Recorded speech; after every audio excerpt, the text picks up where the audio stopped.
مسیح میں آپ صبح کی سلامتی ہو۔ صلیب سے یسوع المسیح کی چوتھی پکار پر، چوتھے کلمے پر اس وقت ہم غور کریں گے، اور مقدس متی رسول نے اور مقدس مرکز نے، ان دونوں انجیل نویسوں نے اس کلمے کو قلم بند کیا ہے۔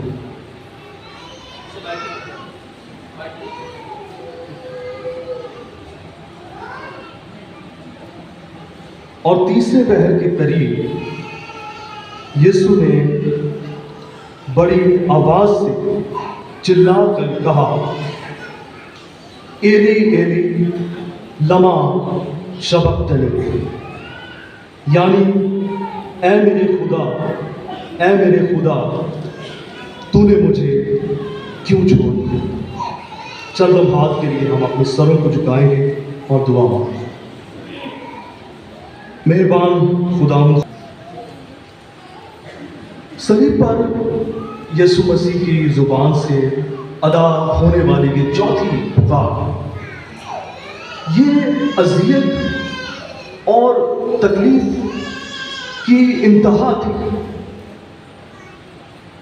اور یہ اذیت اس بات کی اذیت تھی کہ ان لمحات میں خداوند یسوع نے اپنی واحد امید یا آخری امید، یعنی اپنے باپ کی قربت سے محرومی کا احساس اسے ہوا،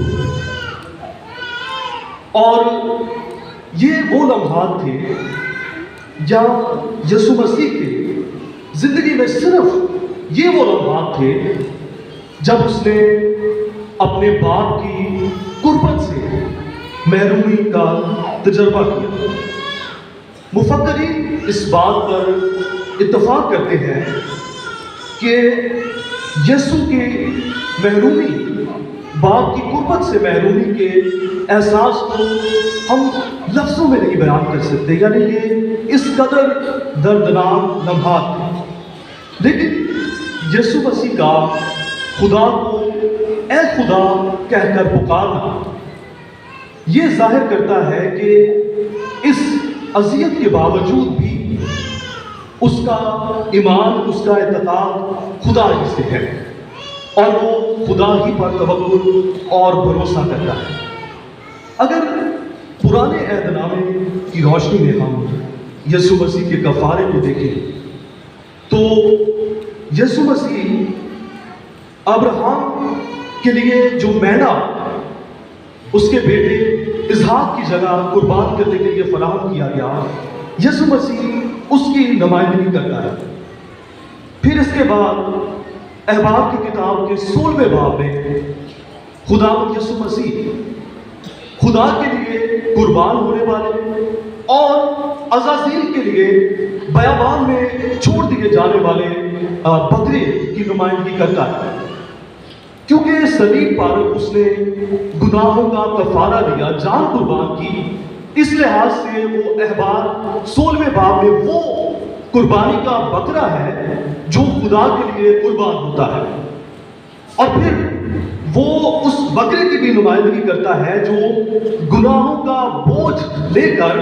بیابان میں، جو کہ خدا کی حضوری سے دوری کو ظاہر کرتا ہے، اس میں چھوڑ دیا جاتا۔ تو مسیح یسوع دونوں بکروں کی نمائندگی کرتا ہے، یعنی وہ ہماری خاطر چھوڑا بھی گیا، خدا کی حضوری سے اس نے دوری کا بھی تجربہ کیا، اور یہ تجربہ جب اسے ہوا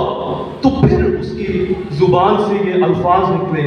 کہ اے میرے خدا تو نے مجھے کیوں چھوڑ دیا۔ یسوع باپ کی قربت سے محروم ہوا۔ اس کے لیے ہم دو بنیادی نکات کو دیکھیں گے۔ سب سے پہلے یہ شریعت کا تقاضا تھا کہ وہ باپ سے جدا ہوتا۔ دوسرا یہ کہ انسان کی گراوٹ زدہ انسان کا درمیانی ہونے کے باعث اس کے لیے لازم تھا کہ وہ باپ کی قربت سے محرومی کا تجربہ کرتا۔ جب شریعت کے تعلق سے دیکھیں گے تو یسوع مسیح ہم گناہگار انسانوں کا نمائندہ ہوا، اور اس نمائندگی کے باعث خدا کی عدالت میں شریعت نے یہ فتویٰ دیا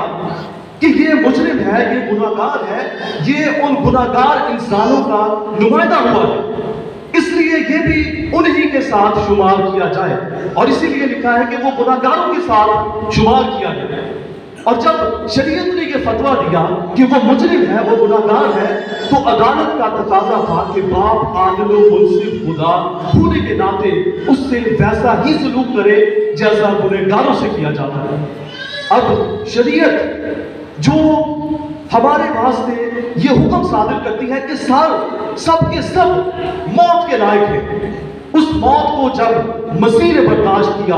تو ہم جو باپ سے جدا تھے، اس نے مسیح نے ویسی ہی جدائی کا تجربہ کیا۔ پھر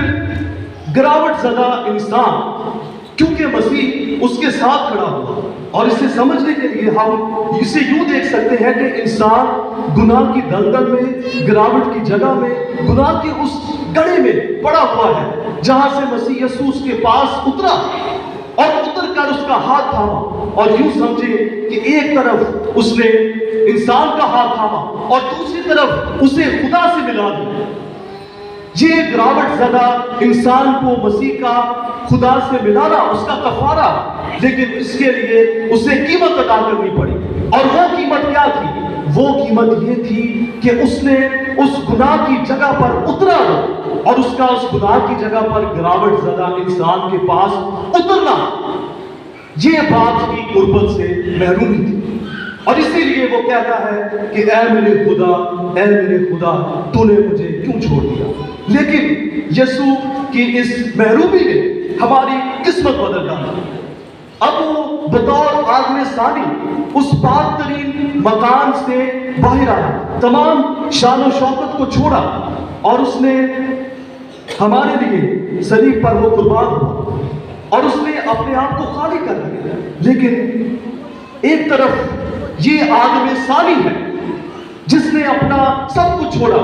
اور دوسری طرف ہم ہیں جن میں خودی کا انکار، اپنی میں اور خودی کا خمار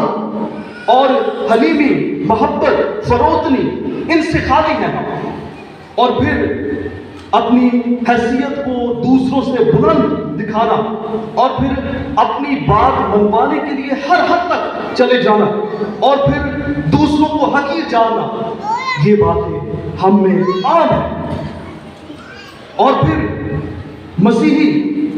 اپنے اندر سے جب تک ان باتوں کو صلیب پر نہیں کھینچ دیتا،